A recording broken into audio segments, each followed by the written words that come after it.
আপনি কি জানেন বাজার থেকে কোনো কিছু কেনা আর হিসাব বিজ্ঞানের ভাষায় ক্রয় বা পারচেজ করা এক জিনিস নয়?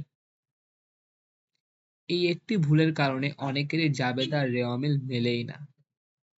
সবার আগে মাথায় গেঁথে নিন, হিসাব বিজ্ঞানের ক্রয় শব্দটির ইংরেজি হলো পারচেজ। কিন্তু ব্যবসায় যাই কেনে সব কেনাই কি ক্রয়? না, সবটা নয়।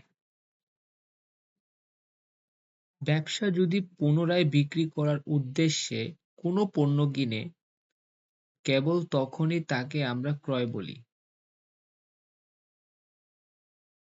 একটা উদাহরণ দেখা যাক। ধরুন আপনার একটি মুদির দোকান আছে।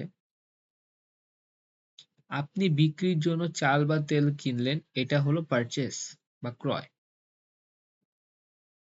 কিন্তু দোকানের জন্য একটা ফ্যান কিনলেন, এটা কিন্তু ক্রয় নয়, এটা হলো সম্পদ।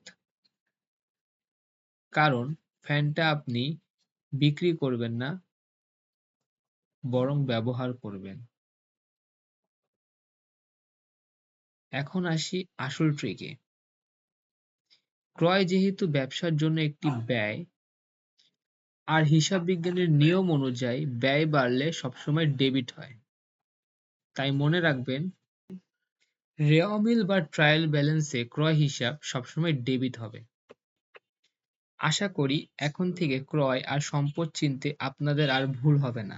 হিসাব বিজ্ঞানের এমন সব মজার মজার ট্রিক্স আর সহজ ব্যাখ্যা পেতে এখনই আমার ফেসবুক পেজটি ফলো করুন আর ইউটিউব চ্যানেলটি সাবস্ক্রাইব করে পাশে থাকুন। ভিডিওটি ভালো লাগলে লাইক দিন এবং শেয়ার করে আপনার কমার্স ফ্রেন্ডদের দেখার সুযোগ করে দিন। আপনাদের সাপোর্টই আমার অনুপ্রেরণা। ধন্যবাদ।